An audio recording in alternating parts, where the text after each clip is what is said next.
strategies to help you become more productive, profitable, create progress, and lead a ridiculously fulfilling life. Welcome to the Susan Sly Project with your host, the woman who wants you to succeed, Susan Sly.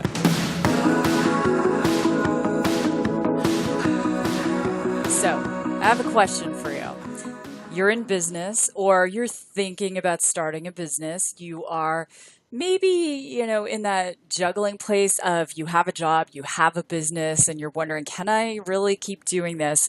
My guest today is a world-renowned money expert. And in fact, his podcast show, For the Love of Money, is one of the most downloaded shows on iTunes. It's just ridiculous. And I'm going to be bringing him out in a moment. He is also a good friend. And so if you've been listening to the show, you never know what's going to happen, like me challenging Jesse Itzler to a rap battle, or you never know. You just never know. So he's going to come out in just a moment. We're going to be talking today about the U economy, how the landscape of business is changing, and really what his advice for you is in terms of being adaptable. So it's going to be great. A couple of quick announcements. Number one, today's show is brought to you by the Agency 8, which is my digital marketing agency. And we want to disrupt the whole digital agency space. So our vision is to be able to teach you how to do your marketing, how to build your lead pages, how to do your funnels, and learn it all for only the price of your CRM. So you can come work with me for about $99 a month. It's crazy. So check it out at theagency8.com.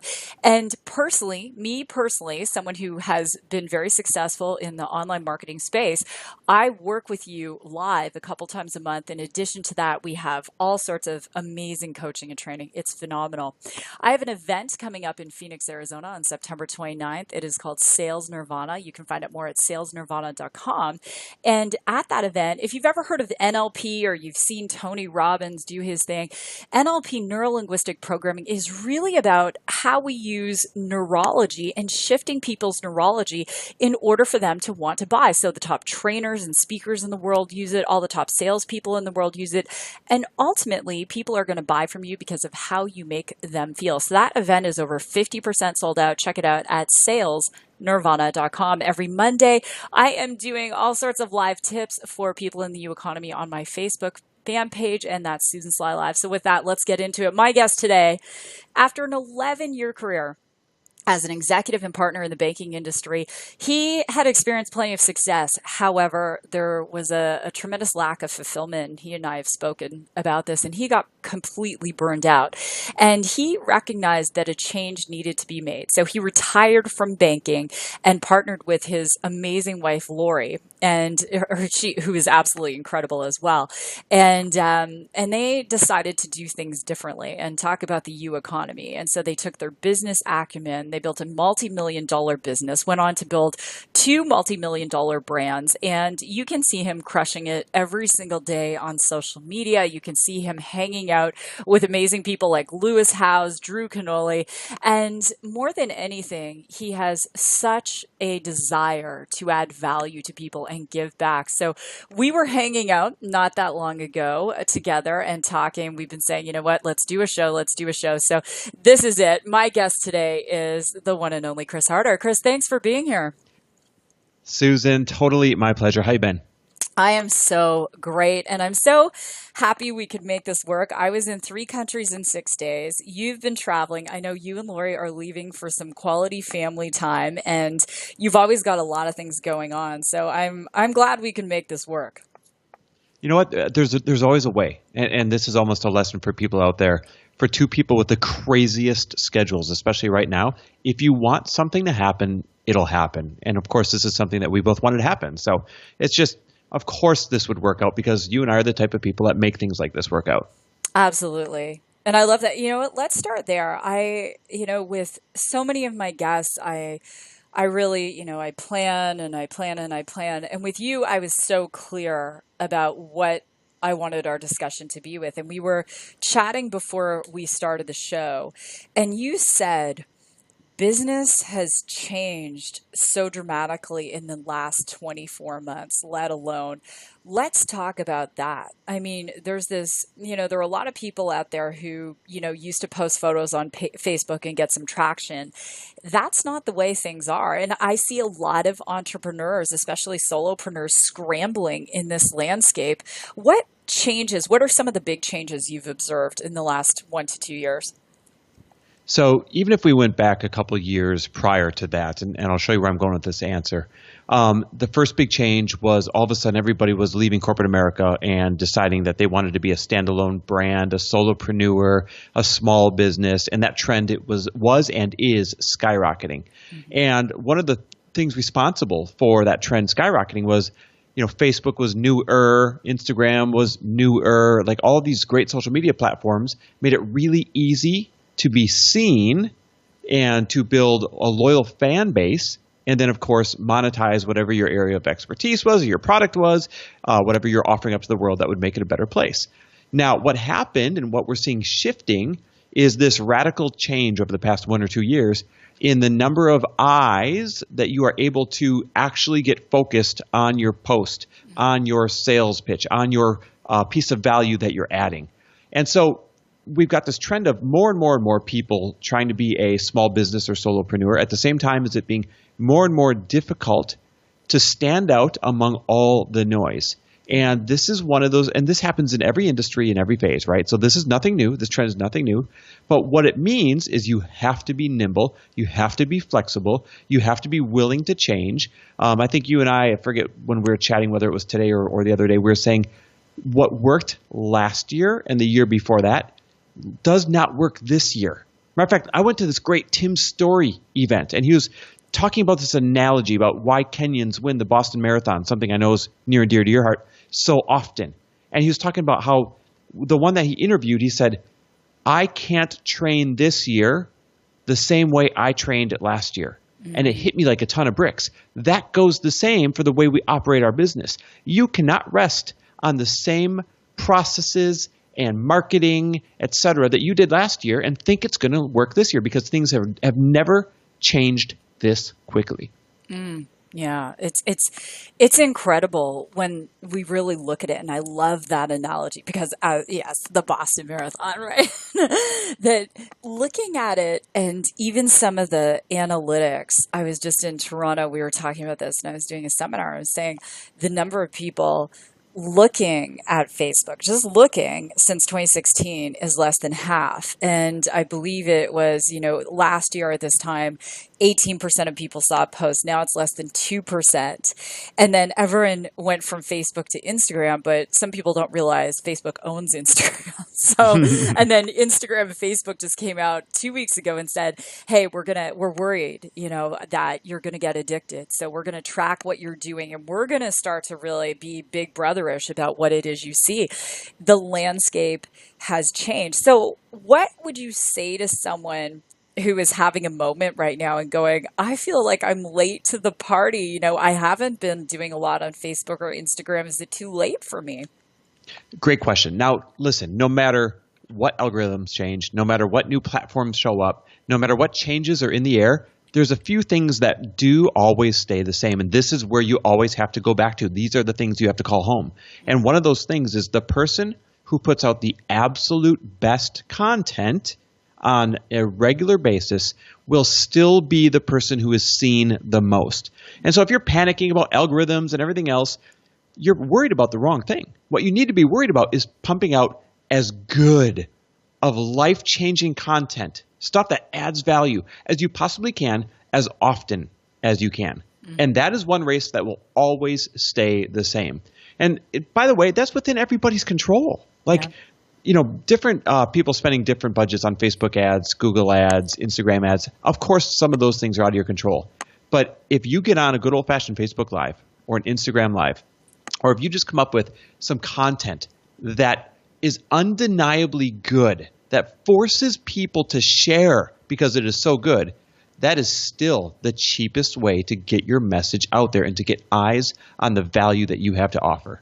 Mm-hmm. That's powerful.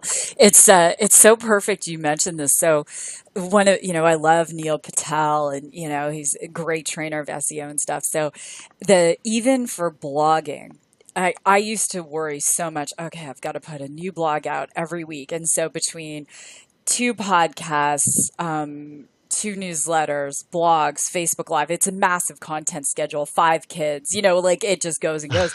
And so one of the things that I really focused on, especially after traffic and conversion this year, was just putting out really, really good content. So I had done this blog on the U economy last year, and it's kind of like a Wikipedia post about the U economy. And I just ended up this morning doing a radio interview for the German version of BBC, like I was talking about, and that came from an article that I posted, that I created over a year ago. And that's, for everyone listening, it doesn't matter if you make cupcakes, like just, have epic content, if that's what you do. If you are in direct sales, just have great content. And it's because people will, as they are searching it and as you're tagging it properly and they're linking to it, that content can live for a while, and it's powerful. Let me ask you this question. So you and I both have a lot of people in the direct marketing space that follow us, and there's I have to laugh because some people out there, they're posting everything about their company.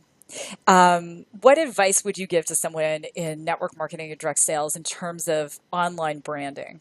Well, this one is kind of near and dear to my heart because, number one, it drives me crazy. Number two, I feel like if those industries ever get a bad knock, it's because people go about their marketing in the wrong way, right? And so people draw this conclusion based on the masses that are marketing in the wrong way. So if there's one thing we could do to really help the industries as a whole and help individuals as a whole, it would be to help them get a grasp on what marketing works and what marketing doesn't work. So my first answer would be this. Nobody buys your product because you gave a bunch of facts and figures. People buy your product because they know, love, and trust you. And so people are going to be more likely to buy whatever product it is you have to offer if you have been offering all sorts of value in that genre, unrelated to your specific brand, but value in that genre.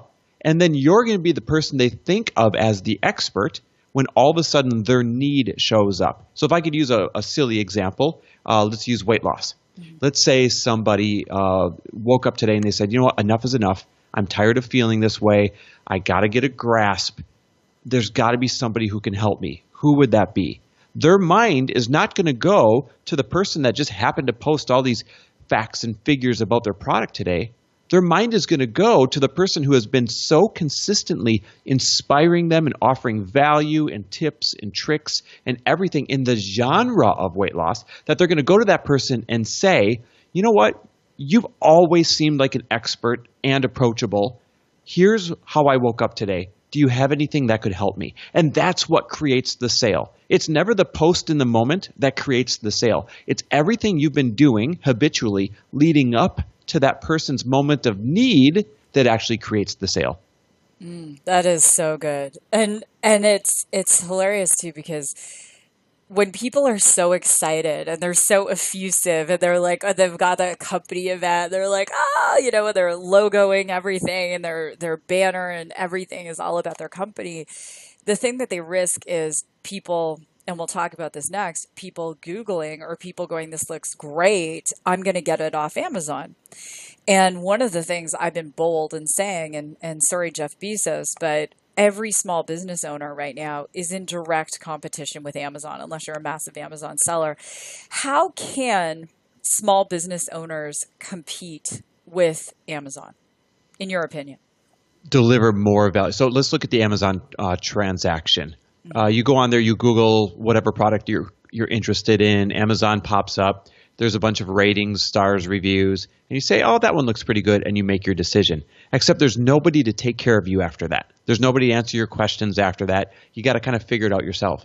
And so instead of selling the product, because you're not going to beat Amazon, you need to sell yourself as the service that comes along with the product. the person who's going to have the knowledge, the person that's going to be there to maybe pick them up when they have a low moment using that product, the person that they know they can come to with a question. Because you're going to have to add extra value above and beyond Amazon, eBay, everybody else out there that's nothing more than a research and click type of very impersonal transaction. Yeah, I love that you said that because I think there are some people who are being very, very naive right now. And it happened to a friend of mine. So she has a great little healthcare practice, and then she has a network marketing business. And she was all excited. And she said to her client, "Hey, I'd love for you to try the product." And the client's like, "Yeah, I'll try the product." So the next week, the client comes in and she's like, "Thank you for the recommendation. I love the product." She goes, "Well, where did you get it?" She goes, "Oh, I got it off Amazon." And that, beyond a shadow of a doubt, is where the landscape is changing, is how can we add value? And let's talk about this topic, owning your list. So in 3 years ago, it's all well and good. I have, whatever number, say someone has 3,500 Facebook friends and you're like, well, I have a list of 3,500 Facebook friends. That's not the way it is now. And one of the things that you were so adept at, and Lori as well, is making sure you were constantly taking your list off of social media and into a place, a CRM, like a client referral management system that you could control. Can you talk about the importance of that? Yeah, for sure. So anybody that is building a brand, relying on Facebook, relying on Instagram, it takes one change overnight and your brand could be gone. So how do you mitigate that? Well, you need to own, so to speak, those customers and potential customers on another medium. And of course, the most common medium would be building an email subscriber list, adding value to it on a regular basis to keep your open rates high, to keep the people engaged with you. And that way, regardless of what social media platforms are doing, you still have control over that list of people that you have been warming up and adding value to. So you don't have to worry about an algorithm change. You don't have to worry about Instagram all of a sudden turning off your account. All these freak things that I have seen happen to people out there. I've seen people out there with 500,000 followers. Let's just own it. You and I have both had our accounts. Oh, totally. Oh, I woke up. So get this. We're on my wife's book tour, right? This is a really good example. I'm glad that you reminded me. We're on my wife's book tour, and so many people would message me at once that I decided to copy and paste a response to all these DMs. So I just went in there, copy, paste, copy, paste, copy, paste, copy, paste. Thanks for coming. We're so grateful. Thanks for coming. We're so grateful. And I wasn't being inauthentic. Instead, I was trying to make sure I got back to everyone's DMs, something that means a lot to me. And so what happened was I woke up the next day and I'm like, that's weird. I haven't gotten any more messages. I mean, normally I get 50 to 100 a day. And I waited a few more hours that day, still no messages. I'm like, oh, something's off here. And I had said to my wife, Lori, I said, Lori, go ahead and send me a message once. I want to see what happens. She sent me a message, never hit my inbox. And that's when I knew it. I had copied and pasted my way to Instagram jail. And here's the scary thing. You never know if it's 2 days, 4 days, 30 days, or forever. And I was like in a panic. And I spent 4 days without any way to message people or get messages back. And in that moment, as panicked as I was also grateful that that was not the only means of communicating and adding value and selling to our customers. Your Facebook list is something that you will always have the most control over because you're not relying on one of these free third parties. That's so perfect. And the thing that I think that we're in a very critical time for small business owners. And we're not talking about people who, already run companies that are in the hundreds of millions. And if you're here, I'm happy for you because it's understanding this changing landscape is that when someone has their Facebook list or even their Facebook business page, Facebook has that control. And I think the best saying I ever heard was, it's like building your dream house on rented land if that's all you're doing and you don't control your list. And so I got shut out of my Facebook ads account. And it was quite funny because I didn't understand what had happened. I tried to split test this ad and I just got a simple ad denial. Okay, it happened. So rework the ad. Then it was, we need to see a copy of photo ID. And I'm like, okay. So I send them through like their business manager channel my photo ID. No one acknowledges it. And then I can't run any ads. And they're saying, we want your private banking statements. And people are like, is this a fraudulent thing? And I said, no, it's actually coming from legit Facebook communication internally. However, Facebook has now decided that any business page that is substantial, mine is, as of today, I don't know what it is, like 300,000 plus, they are going to reserve the right to verify your identity in numerous ways. And that includes bank statements, photo ID, all of it. And, we were telling our clients, Chris, several months ago to pull all of their Facebook personal, like their friends, into their CRM. And we're telling all of our clients to pull their LinkedIn connections, because you can do that in one click. You can download all of your LinkedIn connections, their emails, into a CSV file or an Excel file, and you can upload it to your CRM so you have it. But it's very naive to think that the way of doing business is, I have my Facebook personal page and I'm going to go in groups and I'm going to private message people. That is, that's not going to work. Where with the increased, I guess, like scrutiny, and I know Facebook Facebook was very concerned about quote unquote fake news and different things that happened. If this trend is going to continue, where would you see social media, I guess, in a year from now? And where would you see that there's still opportunity for small business owners? Social media is interesting because it's changing so quickly, right? And I'm guessing that 1 year from now, the platform that everybody's going to be talking about, you and I don't even know what it is yet. Mm-hmm. That mark my words, maybe not 1 year, maybe 2 years from now. And what's going to happen is, just like Facebook, everybody ran over to Instagram, even though it owns Instagram, and people were left saying, wait a minute, this used to work on Facebook. What happened? And they didn't bother to build an Instagram. What's going to happen is the same thing's going to happen with whatever new platform shows up. So again, this is nothing more than a supplement to your marketing plan. It should not be your end-all, be-all, or backbone of your marketing plan. You have to build those email lists. You have to keep them engaged on a regular basis to control open rates. You have to add value on a multitude of platforms, by the way, because you never know what platform is going to be hot tomorrow. So make sure that, we're not talking the average stay-at-home parent with a small business of $1,000 a month, but we're talking anyone with some serious goals. Mm-hmm. You need a YouTube channel. You need an active Instagram account. You need a Facebook. You need all of the modalities that are relevant today, so that when one changes, you can still apply the gas to the other ones. Absolutely. And direct texting. It's one of my favorite lead gens is direct texting. I got one from Jack Canfield the other day. Actually, ironically, I was flying home from an event that you and I were at, and it says, hey, it's Jack Canfield, because, you can only see the beginning part of the text. Mm-hmm. And I'm like, that's funny. And I opened it up, and it was, would you join me on the such and such cruise? I was like, oh, that's good. Direct texting's amazing. Yeah. And let's have a little rant about that. I think just like email, my open rates for my emails I send out are about triple the industry average, and that customization. So even with direct texting, and I see a lot of companies that don't know how to relationship build. It's like getting married on the first date. So one of the things we suggest to our clients is a direct texting campaign that might be, say, 30 days of free health coaching. And so a text comes every day. It looks very personal, like, hey, Chris, just getting you ready for, feeling amazing. Today's the day I want you to go and clean all the junk food out of your cupboards. So adding that value, and it's almost like the Pareto principle, where now it's about at least 80% high value content and 20% selling. And that's what works right now. And I love, maybe you and I will design a social media platform that there we go. Using. I'm down. I'm totally down. What you're saying is so true, though. And it's easier to think than people easier to do than people think. Mm-hmm. So, for example, it does not matter what your area of expertise or your product is.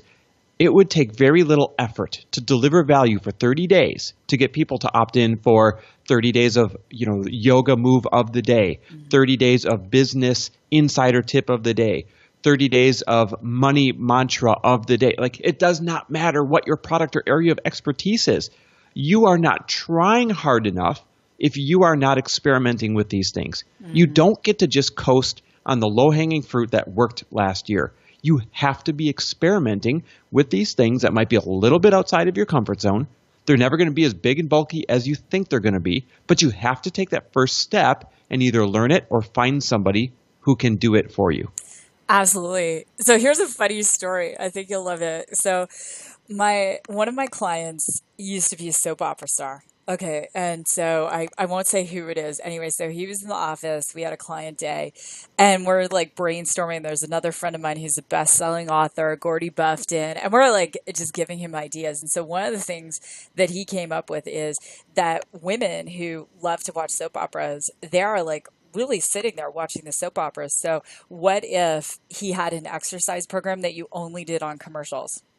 Like, oh my God, no that's joke, awesome. right? Oh my God, that's and awesome. so that's something he's building out. It was so funny because he said it to me the other day, and he's like, "I'm on fire," and a subscription, right? And so he's something creative. It's brand aligned. He's adding value, and that's the whole thing. Let me ask you this. So I want to ask about LinkedIn. I have a personal feeling there's still some runway on LinkedIn, and maybe you disagree and we'll still be really close friends, and I'm cool with that. The reason I think there's some runway there is because there are fewer people on LinkedIn. It's very interesting. LinkedIn has only started really in the last few months doing more video, and I'm seeing more influencers who are more active on LinkedIn right now. So more people, Marcus Murphy is a good friend of mine. He consults to LinkedIn and he's over at Digital Marketer, but there are more people who are seeing your posts. There's some expansiveness over there. What's your thought? It's funny you bring that up. I just said to the person that runs our internet marketing campaigns right now, I said, wait a minute, why aren't we advertising my such and such over on LinkedIn right now? We're buying Google ads, Facebook ads, Instagram ads, everything else, and we weren't buying any ad space on LinkedIn. And you're right. I think that it does have a bunch of runway that has not been used yet. And as there's changes on these other platforms, that might be a place to go. And here's what I love about LinkedIn, by the way. Look at the demographic who's on it. Yeah. It's motivated professionals with disposable income typically that are, they're not going to be kicking tires as much as your average person just sitting at home on Facebook wasting time. When they log on, they're typically logging on to LinkedIn to be very intentional, right? So if you do get into correspondence with them, it's not them wasting their time. It's going to be very intentional. And so I feel like there's probably a way to tap in over at LinkedIn and get a lot more value for a shorter investment of your time. Absolutely. And I love LinkedIn. And I do confess that I haven't been on in over a week, and Marcus would probably slap my wrist, but I love it. And in fact, I've booked amazing show guests from LinkedIn. I've had incredible conversations. I'm a LinkedIn mentor, and it's you can actually do this. Someone like yourself can become a LinkedIn mentor, and once a day, someone asks a question. I get asked like all the time, how do I make a career pivot? I'm sick of my job. I want to do something part-time digitally. How do I do that? And because I was getting this question so much, I wrote a LinkedIn article on it. It got a lot of traction. LinkedIn for me is like the country club, Chris. It's very civilized, whereas like Twitter is kind of like the ghetto. But I do love LinkedIn, and there's a lot more engagement. So my prediction is we have some more runway with that one right now. I have to switch gears. A lot of signs, and in the media, they're talking about potentially a coming recession. Your show, which I highly recommend, love, For the Love of Money, you really address money and entrepreneurship. And, in your opinion, and coming from the banking industry, if someone is a small business owner, solopreneur, maybe they're in direct sales, what tips would you give them? I know this is totally switching gears from where we were digitally to now. What tips would you give them just to really prepare? Well, number one, when or if a recession hits, cash is king, right? Because what happens?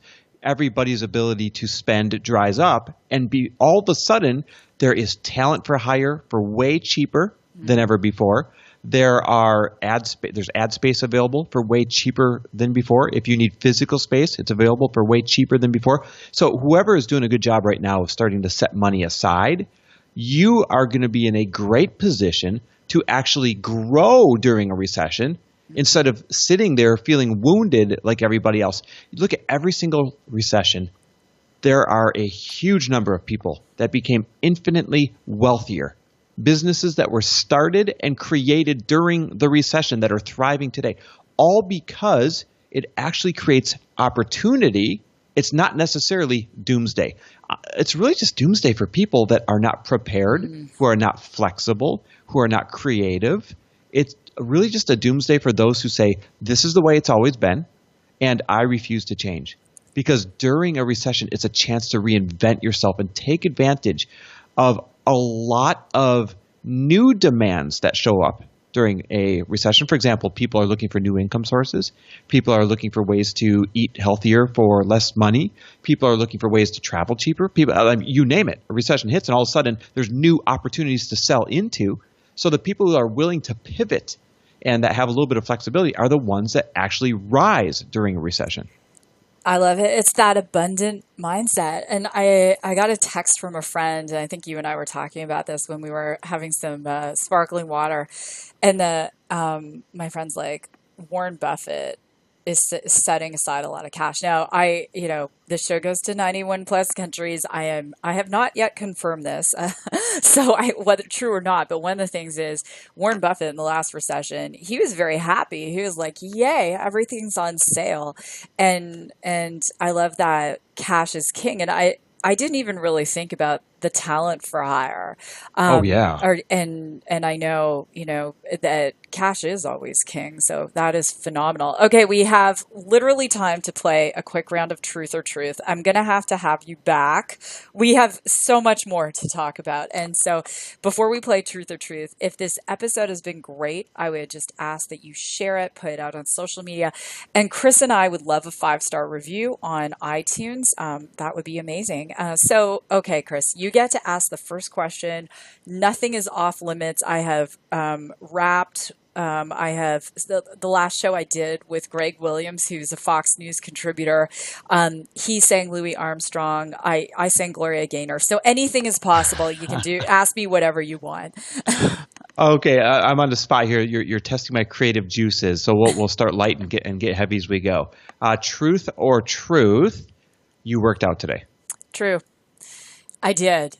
I got back home from Toronto. I had 2 of the 5 kids, got them to bed. It's 1 a.m. I'm like, up at 5 and, had my coffee. And then I went running with Russell Brunson in my ear. Oh, wow. Yeah. Amazing. That's awesome. By the way, that's why you're successful. Look what you did. You carved out time for exercise when most people would not. And during it, you were educating yourself or motivating yourself. Absolutely. And it's a Phoenix summer, so I get bonus points for that. Okay. My question is, you and Lori are on social media. I mean, your trips, your home life. What is something maybe people don't see on social media or they wouldn't really garner from social media about your marriage? We're not goofy enough on social media. Like, we are at the core the goofiest, biggest losers you have ever met in your life. And that's why we're making an effort to get a videographer to start capturing this full time and capture the stuff that wouldn't make it otherwise, is because we want people to see that side of us way more than they get to see it right now. Awesome. All right. Okay. I think we have time for one more each. You're up. All right. Truth or truth? You have one money decision that you wish you could have back. What is it? Oh, that is a great one. Just one. Oh my gosh. Just one. Oh, there's like 3.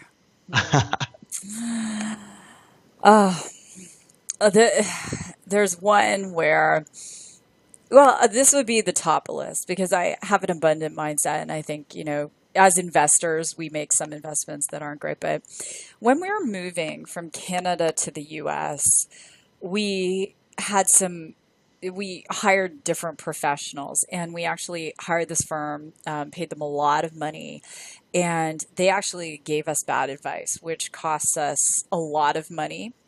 And so what I would have done differently with that money decision is we spent a lot of money just moving from Canada. We spent a lot of money on advisors, like, multiple 6 figures. What I would have done differently, I think, is definitely more research. I would have taken it upon myself instead of hiring the attorneys and the accountants and everyone, is physically going on. I do go on the IRS website, but I go on the IRS website more. I would have researched it more so that I came into that whole situation with better questions. And so that would be the one. It's funny. Delegation is sometimes the best thing on a planet, and delegation is sometimes the most expensive lesson on a planet. Mm-hmm. You know it, brother. Okay, I've got one for you, and this is just more a friendship curiosity than anything. So you and Lori can go away somewhere, but you're not gonna like put it on Instagram. Like you're literally going, unplugging, just you two. Where are you going? Some kind of really rural horseback exploration across like God's country, Montana, or something like that, or some kind of epic experience in Africa, like out, doing safari, something along the lines where we're just totally plugging into nature and into God's country and just getting grounded and reminded of how big and different the world is than what we're used to on a daily basis. I love that. You know what came to mind? I'm kind of like, Genghis Khan and, there's, I was watching, oh gosh, it was, one of those massive nature documentaries, and they were sort of following the road of Genghis Khan, like the Silk Road and some of the places that you cannot even go unless you're on horseback. And that's what just came to mind. So, oh my God. Yeah. Can you imagine? Like that'd be remarkable. Yeah. That would be totally amazing. I love it. Well, Chris, we will have to do this again. It was so fun to have you here, and thanks again. I know that you have a lot of life going on. So with that, thank you. And everyone, if you want to check out past episodes, you can check them out on susansly.com or, of course, on iTunes. If you have a guest and you think this person would be epic, you can always go to susansly.com and let me know. All of the messages will come to staff, and the really good ones do come to me. So with that, anyway, God bless. Go rock your day, and we will see you soon. Ladies and gentlemen, this has been another epic episode of the Susan Sly Project. For more tips, strategies, and ideas, visit www.susansly.com.